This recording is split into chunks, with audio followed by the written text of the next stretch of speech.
Hello, everyone, and welcome back to Needlessly Complicated Chaos, the show that is exactly what it says on the tin, a little bit complicated, a lot of bit chaos. So today, on our nerdy, messy mess, we're going to be talking about bilingualism.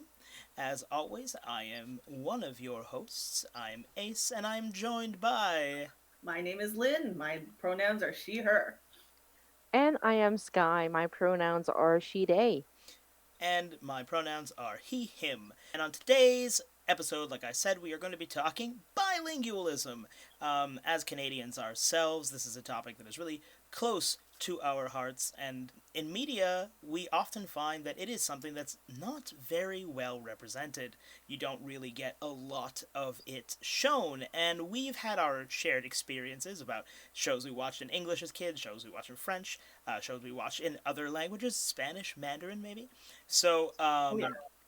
these are things we are going to cover and talk about today. So I'm going to throw it over to my co-hosts on our first topic. So Lynn, what do you got for us? So one of the things I've noticed is that we ourselves, we've mentioned it before, we're Canadians. So we've been exposed to both English and French medias. We, growing up, watched a lot of shows that are either English, either French, or translations from English to French. Yeah, no, but in general, I found that there are very few shows, unless they're like really educational shows for like young kids, in regular media, most of the time, there aren't a lot of characters that are bilingual or who use their bilingualism naturally speaking. There are here and there certain characters who are of different ethnicities and will say a couple of words that are in their other tongue, but it's not a natural thing. Like even us right now, we're primarily speaking in English, but the three of us, we know that when we talk to each other on a regular basis, we will interject with French a lot as well. That's true. It's an actual conscious effort to actually speak. There I go again already. It takes effort to actually speak only in one language when you're so fluidly used to swapping between the two. And I think, like Lynn said, commonly, like when we're speaking, we just flit between English and French with like reckless abandon. And like it works because we're all bilingual, so we all understand what we're saying. But I always find personally it's really interesting when I'm trying to talk to somebody who only speaks one language. I really do have to. Like for example, when I'm always talking to my grandmother, she only speaks English. I'll say something, and then she'll give me that look, and I'll be like, "Oh, that's not a word in English. Let me try again." And That does not compute in the English, right? exactly, it's like, ah, yes, right. And like it's interesting how it's very fluid when you're used to doing it all the time. But like, even if you consider Canadian media, like Canadian media, like Degrassi, for example, Oh, love like Degrassi. I love fair. Degrassi so I much. al- I didn't watch much of Degrassi, but Degrassi is an English show. Yeah, They it's very much set in like Western Canada in the sense that it's Ontario based. It's that's you not know Western Canada, my guy. We're on the East it's Coast. considered Western Canada to It is us. not. We are on the No, East Coast. I don't know which geography class you took, but like retake it, my dude. I took it Retake it, my with guy. geography. Because Lynn goes off the rail once again. This whole section just gets retitled as Lynn needs to learn to read maps.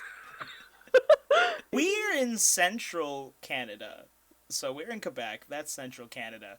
The Yeah. only other province that's considered part of central Canada is Ontario, Yeah, in which Degrassi takes place. So yeah. we're not on either coast, my guy. We I actually don't consider touch the it coast on at the all. east side though. We are like geometry, not geometry. Oh my god! Now I don't know what I'm talking. Moving on, but even in like the show like Degrassi, they don't really bring up any like bilingualism in that show because there's still quite a large French-speaking population in Ontario. They don't incorporate that in any way, shape, or form that I recall. Well, having religiously watched all, what's it, 15, 16 seasons of Degrassi, more than once, the closest they get to really mentioning French is they have some lovely, awkward French class sections, which amuses me deeply, because it's just a bunch of English kids trying to speak French in a show that's set here where they would be learning Quebec French, and it's a hot mess. I was actually reminded of something the other day. This is going to be a deep deep shout. But Oh dear lord. and I actually don't think Lynn might be old enough to remember this because it's like a fever dream for me. So and because I was so small, so maybe Sky, maybe. So there's this British Old show. person of the group. There was this kids show called Tots TV, and it used to play sometimes on YTV, and I used to watch it as a kid, and it's actually a British show, and there's like these three, what do you call it, strawberry shortcake looking motherfuckers, um, puppet things. Those three things, like one speaks English, and I can't remember if the third one speaks, and the other one speaks French. And I used to watch this as a kid all the time, and I was like fascinated by it because for me, being particularly little, I was like kindergarten age, was quite small. I was like, oh my god, they're speaking English and French. It's like real life. It was always so weird to me that shows only spoke the one language, especially like me growing up, like learning English, French, and Spanish like all back to back. So I was like, they're speaking only one language? How unrealistic is that? It wasn't until I got older that I was like, oh yeah, no, that's a thing. That is a thing.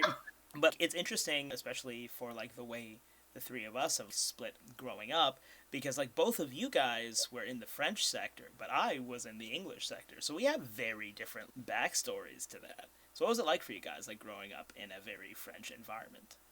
I mean, there was no English. We had English classes where we would like learn the verb to be in Sec 5. Oh no. Like I said, there was no English. Oh goodness. Like the English was yes, no toaster kind of thing. To be fair, you also grew up in like the But non-city part of Quebec. you mean like butt fuck nowhere? Exactly, dans le bois, like way out. Like 6 hours from Montreal. And you lose reception for like a good hour when you're driving up there. That's assez loin, so really far. But even, oh man, even doing a bilingual episode, ça va être dur. It will be hard to Yeah, speak there's only going to one be words language. where we're going to be like, wait, I can only say that in French. Yeah, I've actually like relearned myself. Oh wow, that was French grammar, English words. Ça commence. It's starting.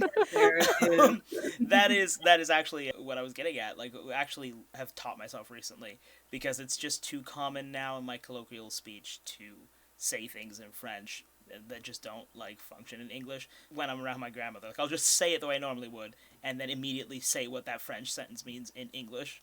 Which I'm trying to make sure isn't a permanent habit, so I'm not like talking to somebody and then sound like I just am condescending to them. But I'm like, no, I'm just translating. Like I don't mean it. I'm not trying to be rude. Like, I know. Like I get it. Ugh. I also You don't kinda, have to say it. yeah, exactly. Like I don't want to be in that scenario. But I actually kind of feel like with media, maybe especially the reason we don't see, because we do see it a bit. Like there was Tots TV, and I have a couple of other examples of I find kids shows that speak two languages, like Dragon Tales, for example. Oh, that's such a throwback. Right? Who doesn't love Dragon Tales? It's so good. That had a lot of Spanish speaking just baked into it with the main character of Quetzal. He was like teacher type vibe. So it was not only really great to see that bilingualism there, and it was great representation, which I know we spoke a bit about in our pilot, but being able to see cultural representation on two fronts, like linguistically, and then like actually seeing other like Mexican kids on TV was everything. Little kid me was living, but like, I think it was interesting that like they had that there. Personally, I supremely dislike this show, but I understand for a lot of little kids this was the representation they had, which was like Dora the Explorer. That also gives you like that bilingualism. I know. I dislike it because my main beef with Dora the Explorer, aside from I hate that kid shows that talk down to you, because I Yep. think that's very bad for children. But Yes, it is. I also hate that they don't conjugate any verbs. So They like don't? they No, they don't. don't. They don't. What? So then you have, like I think there's like two perfect examples of how to have that bilingualism in there effectively with like Dragon Tales, where he'll say the word and he'll explain them and he'll use them in context, and then he'll immediately do the I repeat what I just said in Spanish and English, so that way you understand and you learn those words, versus whatever the shit Dora's doing. Just whatever the hell that is. She's being blind. You can then try to argue that they just want to give them a basis of the language, but if you're giving them the incorrect basis to begin with, it doesn't help, you know. And I think that's exactly why most kid shows don't actually bother to try and be bilingual, because you do have to do all that groundwork, otherwise Mm, it's severely bad. that is very fair. Or when they do it so poorly. Like Mm. every show that I watch that's English based and they have a French character, it's always bad. Yeah, what is It's that? always also the stereotypical France French accent. No, Oh, it's not even. It's a bad French oh accent. yeah, it's Because it's very bad. almost always somebody who isn't a native French speaker speaking French, and then the rest of their cast doing their absolute best to pretend they don't sound like they don't speak French. And when you Yes. do, you're like, yikes, my guy. Like I have to look at subtitles sometimes of like when they speak French because I'm like, what the hell did he say?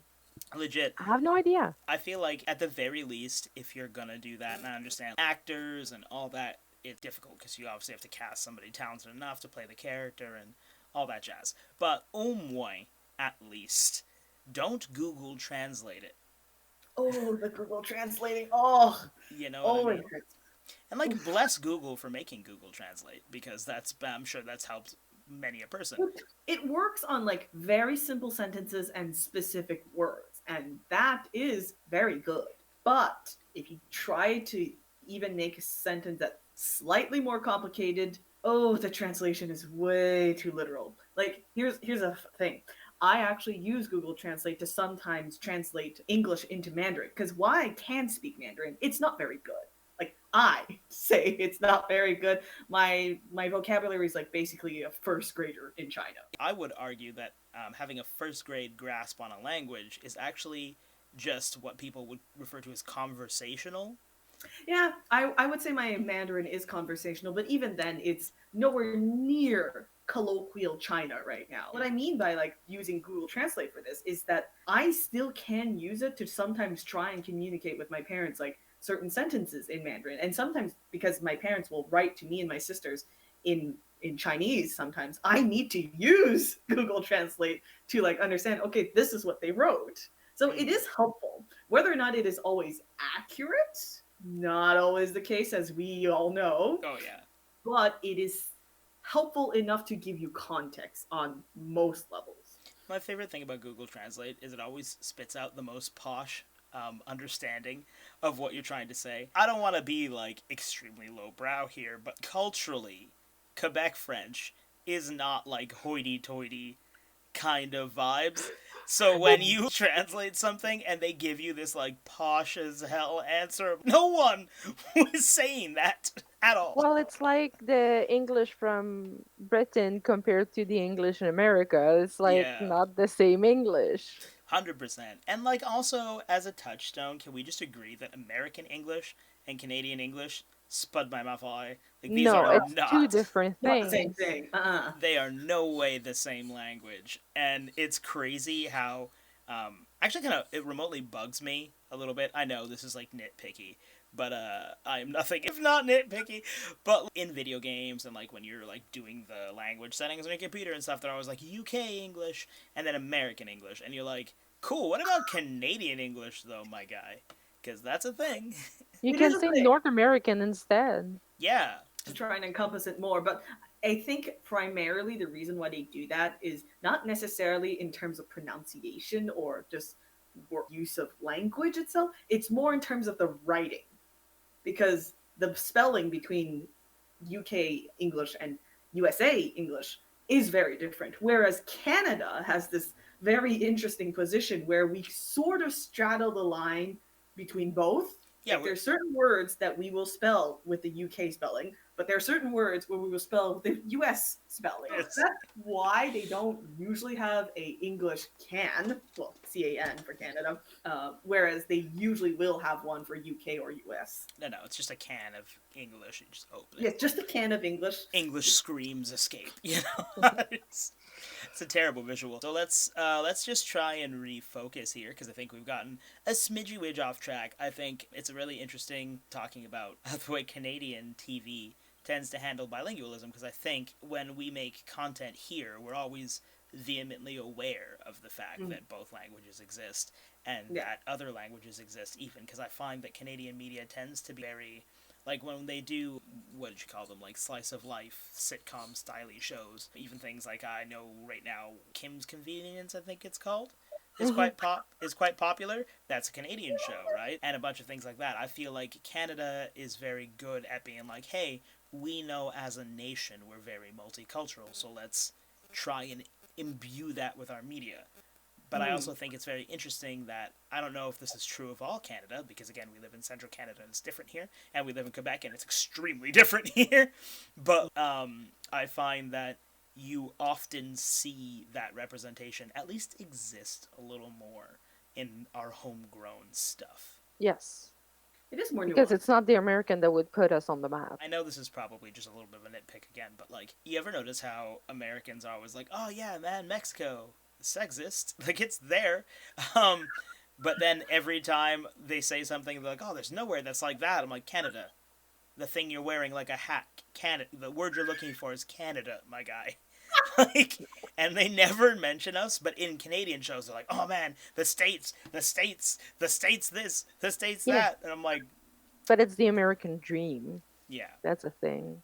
It's also so that you're more marketable towards U.S. broadcasts. Okay, so yeah, so I do think that we brought up some interesting points talking about how bilingualism does exist, but it only seems to exist in early childhood TV shows. We see it the most, and if not, like SKYE said, we only really get a random character speaks that language just to highlight that they're from that place, and they tend not to speak it very well, which seems a little bit more like an insult than an asset, to be perfectly frank. That actually, this conversation about language actually brings me to an interesting conversation that I had in the real world, outside of podcast land today. I know the real world. It exists? No, it's just a very elaborate figment of my imagination. The Sims. Yeah, no, in real world conversation today, I was having a conversation about how we tend to teach children things that are very watered down version of how they actually are. And we got into this conversation because we're talking about colors. And we were talking about how everybody refers to the primary colors as like red, yellow, blue. It's like everybody knows red, yellow, blue, primary colors, and we're taught that over and over again, even though if you were arguing the source colors, like just ask your printer that's always screaming that it needs them, you need yellow, magenta, cyan. Apparently even to print black and white documents, looking at you useless printers. You do, like, those are the colors, right? The source colors, which feels like they should be primary colors, but then as the discussion was unfolding, we were like coming to the realization that the reason we don't tell kids is because we grossly oversimplify things. But when you grossly oversimplify things, like, well, cyan's bluish, so it's blue. Oh, magenta's, it's actually pink, but I guess pink is lightish red, so whatever, it's red. But when we do that to kids, we limit their language skills, and the way humans interact with the world is entirely linguistic, the way we think, the way we function. And it's interesting for our topic of bilingualism because I feel like the language that you think in and the way that you think is so intrinsically tied to the way you identify with the world. Like what I was saying to my roommate who I was having this conversation with, if I told you apples are now called nip-nops, like, I know, it's a nonsense word, but that's why I chose it. But like, if I told you that apples are now called nip-nops, right? In your brain, apple isn't just like a name tag. It's the physical roundness of it, the flavor, the smell, its dimensions, how it looks in context to other fruits, your experience when you eat it, your experiences of seeing it. It's got like a lore, a backstory to it. Apple, the language, means this all-encompassing idea of what an apple is. And even if you rename it to like, oh, now it's called Nip-Nops, in your brain it kind of fucking tags it as Nip-Nops, formerly known as apples. And that goes to show the power of language, because changing the name has like this weird interaction with how we interact with the object, how we perceive the object. And I actually think this is pretty interesting, and I'd love to get you guys' thoughts on it. I feel like it's that language barrier that causes people to have issues when things change names, when things change properties, when we learn new qualities about something, that the language is what gets in the way of our brain really acclimating to those things. Obviously, there are cases where it's people being, what's the politically correct way to put this, douche canoes, but um, obvious, Canoes. you know, Douche canoe. just to be politically correct. The canoe, so Canadian. Yeah, right. I had to stay on brand. But, like, obviously there are times where it's that. But, like, it's interesting. A name, while powerful, is, like, not an encompassment of the object or the definition of how our brain identifies the object. So when we don't have the language anymore to describe the thing, or when something core and important about the thing we're told, well, no, it's not that, it's this, it feels almost destabilizing, and then people struggle to adjust. And I think that might be why we have so many times where science will be like, oh, it's this now. And people will be like, ew, no, it's not. Even though it definitely is, you know. Well, you could argue the same about gender, right? Mm. As like a person that is non-binary, a lot of people take offense with that. It's like, but what's in your pants? We identify so strongly words with specific things that if we get a word that is not for a specific thing, I agree, it does become destabilizing for people who can't wrap their minds around the fully new concept to them, which leads to rise of, prejudice, blah, bad things in general. Douche canoes. Douche canoes, as we have lovelily established. But that's one of the things about language. Like, even someone who only speaks one language, if you're trying to give them a new definition of something, they will have a very hard time if they have already associated a previous definition to XYZ thing. Having a secondary language, not even saying third, or people who speak multiple languages, is basically fully reshaping how you think about the world. Like, I'll take a fairly direct example. Like, our concept of plastic surgery in English is, with the word plastic surgery, it has a very negative connotation. Just with the word plastic, it's considered not real, it's considered fake, it's considered something that needed to be manipulated. Obviously, the word surgery is self-explanatory here. But I do know, I don't remember the exact word, but I do know that in Korean, their term for plastic surgery is not rooted in the idea that it is plastic. It is not rooted in the idea that it is fake. It is rooted in the idea that it is transformative. I think that's so much healthier as, like, a mindset. Yes and no. From one language to another, while they technically mean the same thing, the idea that you are manipulating the human body to shape it into something else, just based on how you have different language access to it, you will think about it in a different way.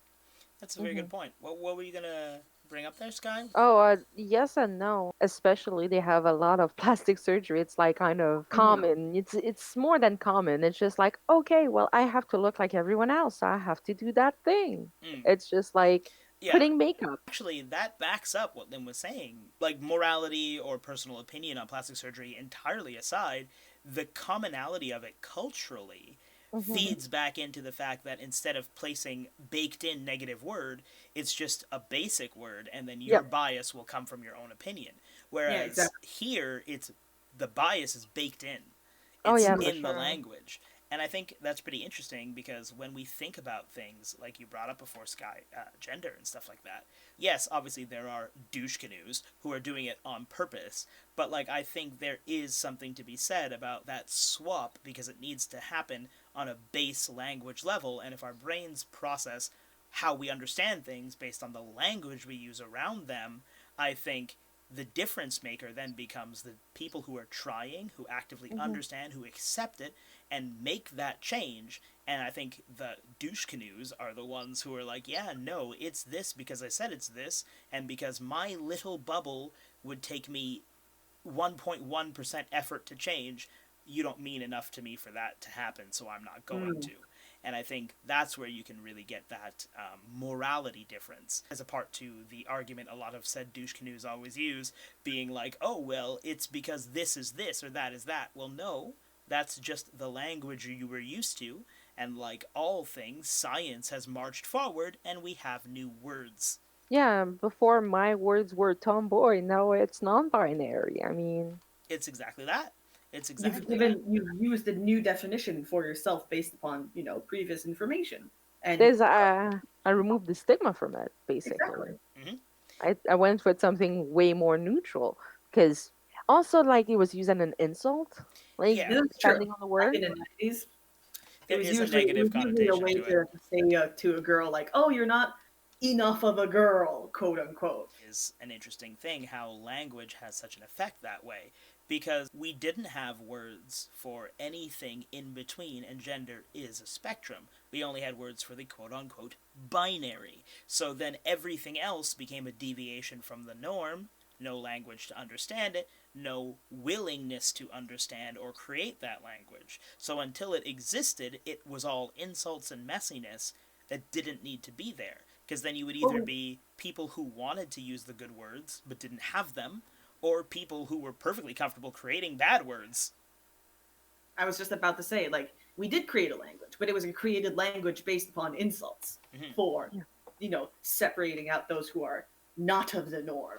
And that, And sadly, that was like the thing that picked up easier compared to like now that we are able to use a more neutral tone language to describe things. primarily, I think the whole reason, like you said, the word's not common, I think it is common. It is Hmm. actually extremely common.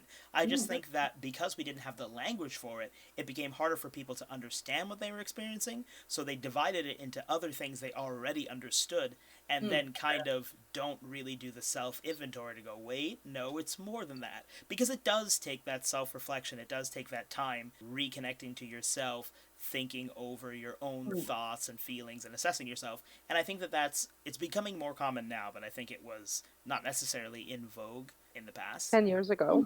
Yeah, even 10 years ago, you know. And Oh, 10 years ago. the other yes, and I was mentioning this before too in my earlier real world conversation. Of all authors to weirdly get this specifically progressive point, I think it was Lovecraft who really like put it best. This is terrible paraphrasing, but it's a mercy that the human mind doesn't correlate all of its thoughts, because if it did, it would have to come to terms with all of its like shortcomings, and Yep. that would be a weight we could not handle.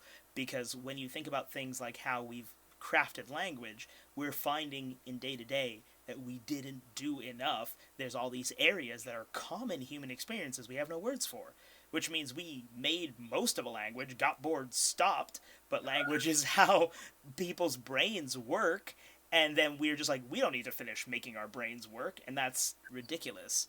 And this is why I like Japanese so much because they have so many expression Mm. that actually say it. What was the word again?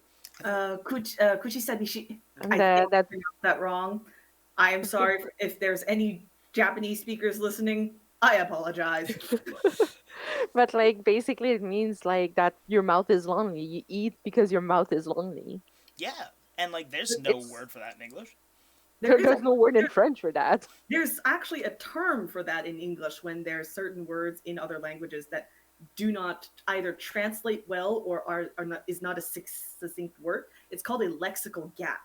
Hmm. It's when there's a term in a different language that exists in the other language, but has no direct translation in your primary language, if you will. Which is almost everything. Which is almost everything for Yeah, English, because English stole so many words. that so perfectly encompasses the way we handle like that fear of the unknown that's so Mm. common in humans. It's because what do you do when your processes don't cover your needs? If you need to describe the thing because it's important, because it's necessary, because it makes you have this visceral feeling, but you don't have anything in the language, it's just panic. Because that's all that's left. That's why I Little panic all the reconstruction. time.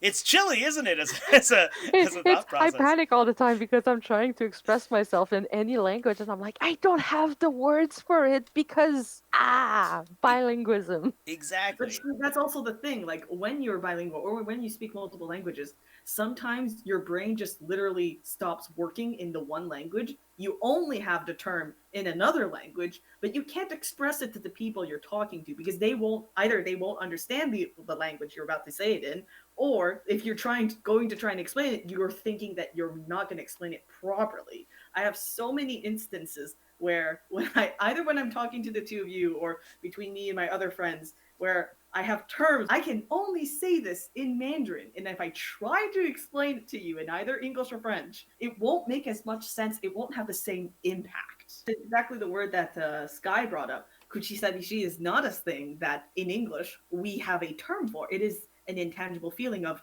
my mouth is lonely. I just want to, chew on something.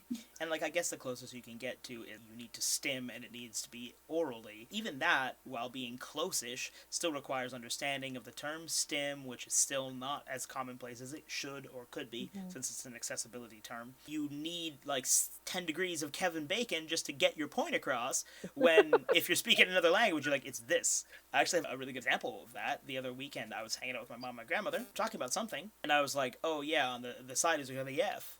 And, like, there's not actually a perfect analog for that, because a direct translation is, like, there's a relief on the side, but that doesn't really work in English. I've tried to translate the word relief to my English-speaking friends so many times, and it's never exactly what the word relief means in French. Like the closest we could get is ridge. Yeah, like, I guess it's ridged, but it doesn't have to be ridge's shape. Like, No, it's a textual thing. yeah, but See, there's even no now word. we're trying to explain it to you, our listener, and it's not working very well. Exactly, and, like, we all speak English and French. Yeah. And we have, like, no analog for this, but we experience it all the time. And, like, I had said that to my mom, who speaks, like, 7 languages. She's a beast. And she was like, oh, yeah, it is. And then my grandmother, who literally only speaks English, is just like, what? And I was like, it's... And then my brain flatlined. Like, I experienced that fear, because I was like, I have no idea what that is in English. And, like, I've been to English school, and, like, primarily at home we spoke English. But, like, just, that, like, mother tongue kind of thing. Mm-hmm. Oh, yeah. And, like, I still don't have a word for that. And I use the word relief all the time, because it comes up all the fucking time. But there is no analog for it. And that moment that I had of, like, panic, because I was like, and I couldn't articulate a thought. It was wild. I relate to this so much because it is that specific word that I've had so much trouble trying to explain to my English-speaking friend. But the worst thing is when you know there's a word in English, but you can only think about it in French. Every time. God, yes. You know there's a word, you know the word, you use the word, but you cannot for the life of you recall it at that moment. The best story that I have for that is I invited some of my friends for supper and they asked me if I needed anything. I said, "Oh, we need some du fromage râpé." But I asked my boyfriend who's Anglophone. I was like, what is fromage râpé in English? Like, oh, just give me your phone. No, that's not what it is. So my friend comes like home with like a block of cheese. I was like, I'll leave it to you. Oh I was my like, God. no, it was shredded cheese. That's what I meant. That actually brings up an interesting point about bilingualism, and another reason why I think media stays so the fuck far away from it is because there are words where you're like, oh, this is going to be a direct translation, and then it's absolutely the fuck not. It becomes a real problem. Like we touched upon earlier, a lot of people who want to use different languages in their things, they don't always themselves speak that language, so they won't necessarily have the good analog for what words to use, and then you run into things like the F and shit like that, where there is no word, and you just immediately panic, and then you make crappier content. And I think that's what kind of pulls people away from doing it. But brave are those who actually do it. I digress. Like, as English and Francophone Canadians, bilingual Canadians, where is our English-French representation? It's interesting how that ended up shaping as bilingual youths, and trilingual in some of our cases. As we got older, we became more interested in, like, searching media from other places and, like, expanding and branching out. I think it's so important to get that representation in while you're young, because then you are actually going to go pursue those things, get interested in other cultural things, because you feel more and more understood and more Hmm. seen as your lexicon of language grows. Tying back to what we were saying about literally shaping the way you think, the more languages you learn, the younger, the more you're able to have an open mind in terms Hmm. of what you think about and how it affects how you express yourself. Mm-hmm. Yes. The more words you have for certain concepts, the more ways you can think about even just one concept in multiple languages, the more try and see from different perspectives, I find. Yes. 100%, 100%. And I think that really affected the kind of media that we were intaking as kids, seeing all these different things and be like, oh, I feel like a child who's not seen in this cultural respect, in this linguistic respect, in this aesthetic respect, or Mm. in this representation, sexual, gendered respect. I'm gonna go search out that kind of media, and as you get older you find, oh, this kind of influences my interests Hmm. as you grow. A big thing that we were super into as kids, that we're still into as adults, is anime. Yeah. Mm. And that's because all of us little nerdlings were like, we need to feel seen, and anime has a great way of being like, friendship is magic, and you're like, yes it is. And like that's a like that inclusivity vibe. Like the thing with anime is I started to watch anime in French, right? Oh yeah. So Ooh. I had to rewatch it in English and then rewatch it in Japanese with English Subtitle. subtitles because depending on which version you're listening to or watching, it has a very different feeling. 100% agree. It That is has very a true. very, very different feeling. Like I was watching Sakura Card Captor, but in French, and it was good. Like, don't get me wrong, it was good for what it was. But there are so many jokes or so many things that they don't mention, but they hint into that I would not realize about it Mm. just because it Mm. was translated in French and we didn't have the words to say that, or we didn't have that type of expression, or it did not match up with the lips when they were talking, so they have to change it to something else. They Oh tried so yeah. hard with that. Oh dear lord. Sometimes it bugs me. Oh, it's so hard to watch a show in French when you know that they're in English because you can just read the lips and you're like, this is so wrong. Yeah. This is so wrong. Words. Animes are not as bad. It's real time shows that are Yeah. bad. Oh, that's even worse. So, for example, I was going to my dad a few years ago, Mhm. and they only watch TV in French because that's the only language they speak. And it was Bones that was playing. Oh Oh man. But the no. thing is, I watched Bones before in English. So I was looking at it, it's like, first of all, the voices don't match. Oh yeah. Second of all, what are those words? They're not supposed to be there. Yeah. And third, it doesn't have the same meaning. Yeah. Yes. I do find that that's the biggest shortcoming of translated television. The meaning, the content of what you're getting is nowhere near the same.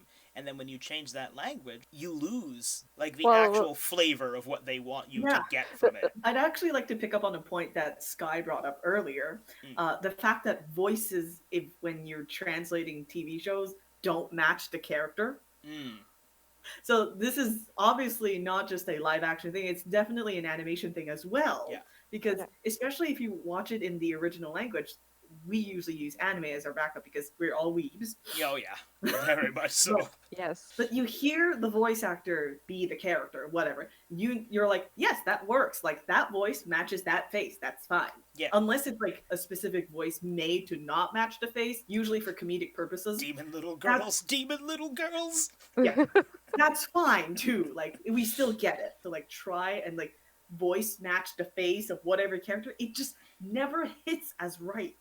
Mm. Because it's also a cultural thing. It removed the base of the character as well. No, I get that. Because, like, think about, like, real life, right? People you know who you would ascribe as aggressive or who you would ascribe as gentle. And, like, not as negative descriptions, just, like, in their mannerisms. Yeah. If you took that same person and you understood the delivery of what they were saying in a different tonality, it would feel uncanny valley like nobody's business.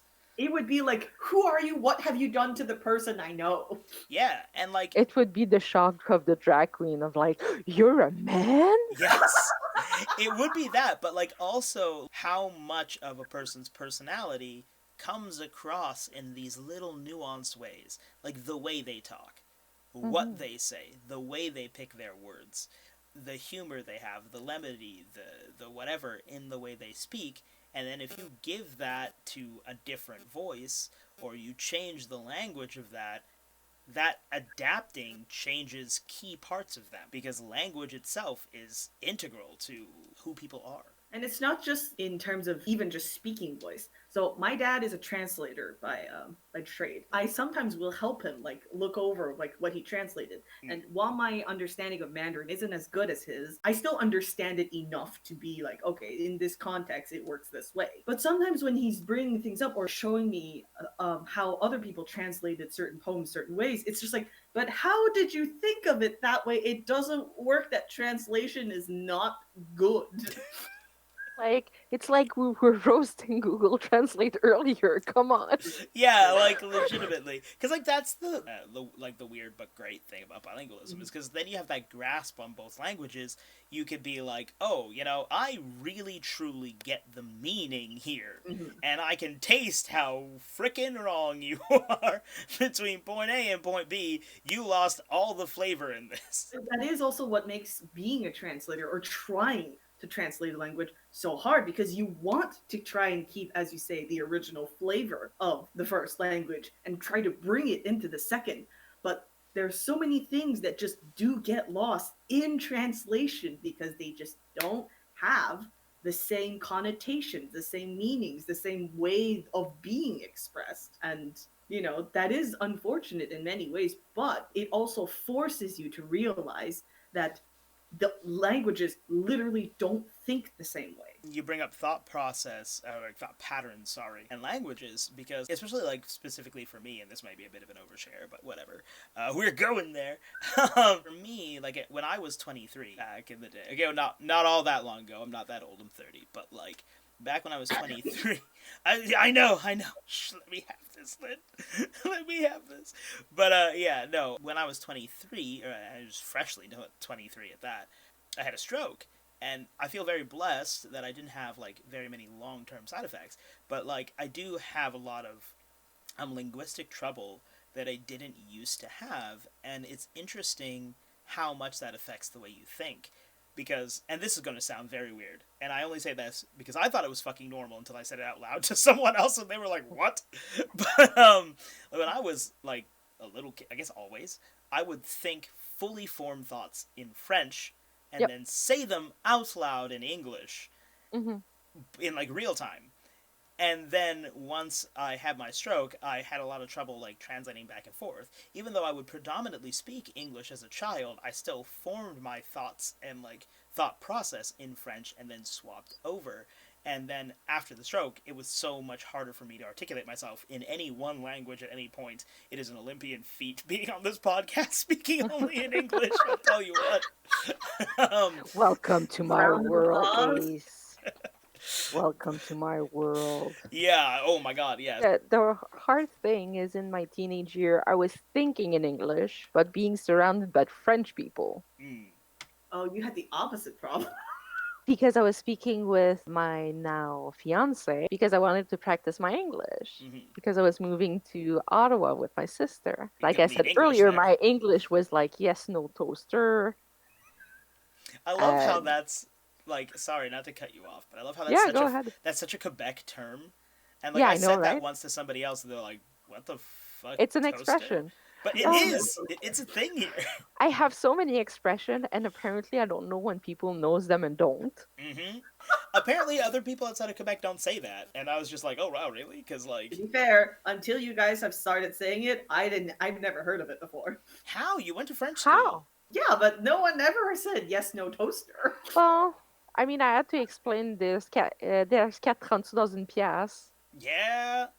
You know what I think it is actually. Now that you mentioned this guy, I think it's just that Lynn didn't grow up. Like Lynn grew up in the city, and neither of us did. City Fait que girl. dans bois, Look, I you grew up hear this also with shit tout le temps. Like In when the you woods. in the wood. Oh, that's another thing that doesn't actually translate because like I hear like Dom, boy, you mean like you live in the country, but the direct translation is like in the woods, which like we don't live in the caves in the woods like freaking feral Well, like wolf beings. Oh my god, yeah. No, I love telling people nonsense things about Canada because I love being Canadian dearly and I love this country very, very much. But yes. we are Oh, three toddlers in a weird. trench coat. So, like, when you tell people that our money legitimately does $100 bills, this is no joke, I promise you this. If you're a listener and you're not from Canada, look this up. Smell like maple syrup. Yes, That's a real thing. it's That's a a real real thing. thing. Our each of our bills are a different color. We have fucking Monopoly money. Like, Which we is Okay, the great. monopoly color money thing is not that uncommon because I know that in most other countries they also have different colored money. It's In just the Europe, states yeah. that have single colored money, which is boring. It is boring. God. Get with the times, man. Green's not a creative color. But when you hear all these things in isolation, they sound like we're a fucking amusement park. But, like, right? realistically, like, these are all, like, practical things, and they're very, like, on brand. And it's probably just indicative of a country having a little bit of fun with itself, which isn't a bad thing. Canada's huge. Just, it's a massive place. And every section of Canada is super different, like, culturally from each other. And I Oh, yeah. think Even in the same section of Canada, if we talk about, for example, Quebec, like you go 1 hour up north or 1 hour down, it's going to be so different. People cannot even understand each other because of our accents or Oh whatever. yeah. it's so true. And I find in media, the States is really good at representing like the subcultures of each specific state. Everybody knows, even though this is probably cartoony, the way Texas is, or like New Mm. York, or any of these, or New Jersey. Like they have like specific identities. If you are talking about Canada, everyone outside of Canada just kind of innocuously thinks of us as the oh yeah, hey there, oh there, hey kind of shit. A A boot. boot. A boot. Sorry. I've never heard a human being say this A ever. A boot. boot. A boot. Like it's I've not never a heard thing. that either. The only Well, time a boot. yeah, like yeah. Well, that way. Yeah. But Like a shoe, like a but like shoe. a boot. I've never heard anybody speak like that. Of course, there are some Canadians who have this in their lexicon, but that's like not a here thing. And it's interesting to me because like again, we live in central Canada and like I've had because of my other job, I've had conversations with people who like are from the states and they are just like, "Oh, I didn't know you weren't American." And I'm like, "That's funny because I'm from the least freaking American place in this amusement park Maple Land." Like Is Canada even real? Maple Land. This should be like the new name for Canada. just Maple Maple Land. Land. It's like Sky said, you go up or down an hour down Shaw in your car. And it's an entirely different environment. And you won't even understand each other's slang or Hmm. day to day language, but we're all speaking Quebec French or we're all speaking Canadian English. It's I nothing speak the same. Because I'm also trilingual. One of the ways that I answer the phone is I use the Chinese way of answering the phone, which is way. wait. And I've done it to Sky. I haven't done it to you, Ace. But like, apparently, when I say that, people are like immediately thrown off. It's like, It's like, wait, this isn't English or French. Like, how do I respond? But to me, it's just so natural. Like, just wait, yeah, what's up? Yeah, what do you want? exactly. It's that trilingual thing. And like, there are, I don't know if you guys get this as bilinguals, but like, you know the word in whatever many languages you speak. But it's that. Like, if this word is this, and it is always said in this language, because Hmm. that's the language this word belongs to. Like, even though you know it in both languages, you can say it both ways, but it will always come out of your mouth like that. rendezvous. 100%. Rendezvous. I, is there even English version of rendezvous, or An appointment. ew? Oh, I hate that. No, It, no. it depends on the way that you mean it. Like, I mean, if you go for like un rendezvous, like with my doctor, Okay, it's yeah. going to be an appointment. Yeah. But if we're talking about a romantic rendezvous, which is also used, it would Mm. be a date. Yeah. Okay, yeah. Depends on what you mean by But rendezvous. again, English, they put like one word, 15,000 meaning to the same thing, and they're opposites. Yes. sometimes. Yes. Oh my god, that throws me off so much. French is overly complicated for nothing, That's Yes. true. and Yes. English is so uncomplicated than it is. I feel bad for any non-English speakers because they encounter words like red and they must flip their fucking shit. Well, it's Because like that phrase of like the I read as read. Now I have to reread this sentence. yes. And it's Yep. like, why did you do this? This could have been different. You chose this. But we also have that in French. That's Like true. there are so many TikToks that I see of All a right. person. Yes. Oh my Seven, god. seven, seven, I seven. love those things so much. Like the Or a var vi, var vi, var vi, var. vi. Yeah. Yeah. Un verre vert qui vert. And I was like, why is this happening? So like it's true. It's like one of those things where I think being bilingual really gives you that ability to articulate yourself a little cleaner. Because Yeah, Sometimes. and no, sometimes, because we then get confused by both languages at the same time. yeah, just panics and bilingual. I think I actually saw a really good meme forever ago, and I perpetually reshare it every time I see it. I've probably annoyed all my Facebook friends by resharing it over the last fucking 9 years. When you're bilingual and you lose language in both languages, you're bi like goodbye lingual. And I'm like, I- yes, it's that.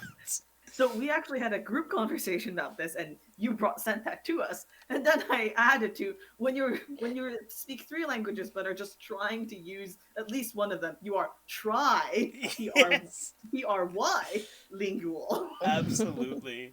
It is just a festival of either I can't speak, define what I mean from this word salad, fuzzy good luck, or it's wow, I can fluidly articulate myself so much so wow, not me though, so much well. I heard so much wet. Hey. So much well, like our the highfalutin, oh, I can articulate myself so eloquently because I have access to all this language, but in reality it's mostly the first one, just I can't speak, send help.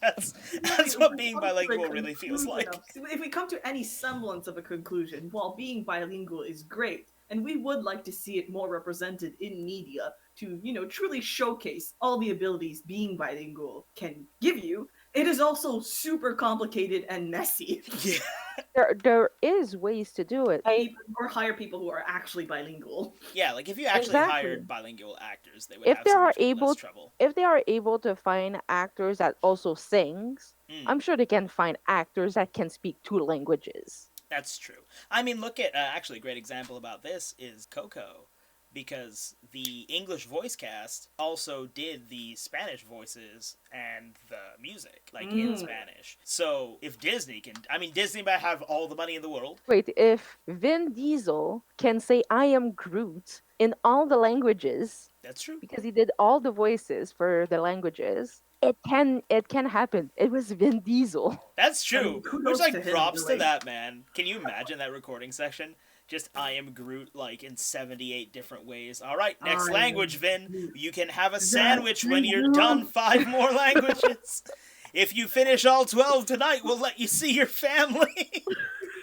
I think because we live in Canada specifically, we often forget how actually extremely different English and French are, because Canadian English and Canadian French have a lot of words that we just interchange like normally. Like even if you're only an anglophone or only a francophone, you will use That is words very in true. the other language all the time. But realistically, French words on the like voice box on the palate of an English speaker are very weird because there are sounds like ça existe pas in English, like they don't exist.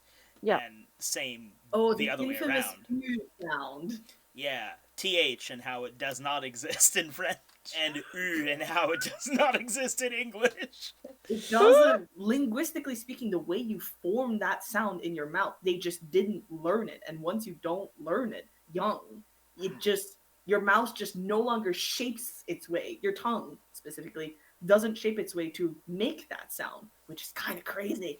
Yeah, But it's also wild. concepts like feminine, plural. Oh yeah, that's right. Funny story about languages. I had a friend that I was working with, and I was asking her in French, "What are you going to do tonight?" And she answered to me in straight face, and she was like a really Christian girl, so like never speaking out of term and anything like that. But she said, "Je vais me coucher sur mon lit et jouer avec ma nouvelle chatte," who's basically says the Oh, watching the bed and video play with version. my new pussy.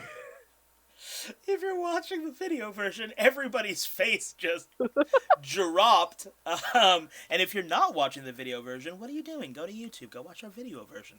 We're very what's the Beautiful gender people. neutral? Oh, I was gonna say what's the gender neutral for handsome as fuck, but that. Beautiful We people. are glorious. Yeah, we're hella cool. Watch our video version. Shameless plug. Continue. But yeah, so when I explained to her what it actually meant, that it's like, you're gonna lay down in your bed and play with your new pussy, she just flipped. Oh my god, yeah. Like, I'm so sorry, that's not what I meant. Like, I know, but this is hilarious. I'm gonna tell it to everyone for years to come, and I still do. Yes. And now, dear listener, you've heard it. Oh my god, actually, I have a story like that. So, once I was driving my ex back from work, and we were having a conversation, and she was just like, "Oh, there was this really nice old lady, and she sneezed, and she's a regular of mine." So I said, "Bless you," because I felt like that would be the nice thing. And then she gave me the weirdest look, and she didn't tip and left, and it really fast, and she never does that. It was really, really weird. And like, for context, they hadn't really gotten a great grasp on French yet. They'd only get really much better at French later on. So I was just like, "Oh, okay, what did you say?" And they're like, "Oh, well, I said blessez-vous." And I was like, "Well, that's why you just told you just told her to herself." And she, the face just dropped. Like, "No, I didn't mean." Like Bless you, boo. it's a little late now. Oh, Go Ace. hurt Oh yourself. no. Yeah. And like that's just one of those things where like even if you learn direct translations, you're like, "Oh, that's not that does not work." Well, that makes me think, how do you say break a leg in French now? Oh. Immediate silence of like, wait a minute. That half beat, everyone's just like, I don't know. that's a good question. Oh my god, there's no good analog. Actually, speaking about swearing, have you guys found yourselves like preferring to swear one or In the French, other? yes. Like because It's it just has French swearing is in powerful for swearing. no, swearing in Quebecois oh my god, yes. Yeah, is the best. it is. It is. Because you can string them together, you can verb it as well, you can like conjugate it, you It's can musical. use it as an adjective, you can use it as anything. This As is in true. English, you would have like those 5 words that you always use, but it doesn't satisfy the urge of cursing like a sailor as you do in Yes. French. That's so true, though. That's so true. Circling back around to our connection to media and all that, I Hmm. do think that it's interesting how, going through the cycles here, we kind of touched upon the right and the wrong ways to give us that juicy hit of bilingual representation in the media. And I think we're really on a good train. We brought up a lot of good topics, specifically animes, which got me thinking maybe next week, gang, we touch on animes and we can get a little bit more in depth with all of our juicy weeby vibes Oh, Yes. on absolutely. things. So let's end this lovely conversation here before we get any more chaotic and any more needlessly complicated. Hey, it's on brand. It is. It's It is. literally our name. It is on brand. So thank you for joining us, listeners, for whatever cacophony of chaos this has been. And join us next week where we're going to talk a little bit about our favorite animes and what they meant to us and how they shaped the lovable weirdos we are now. So thank you. We've been your hosts. And we hope you have a good night out there in the real world. Bye-bye for now, guys. Bye, Goodbye. guys. Goodbye. Needlessly Complicated Chaos is a TBP Creates production. Your hosts have been Ace Donnie Rivas, Lynn Tao, and Sky Bernier Dion. Thank you for listening.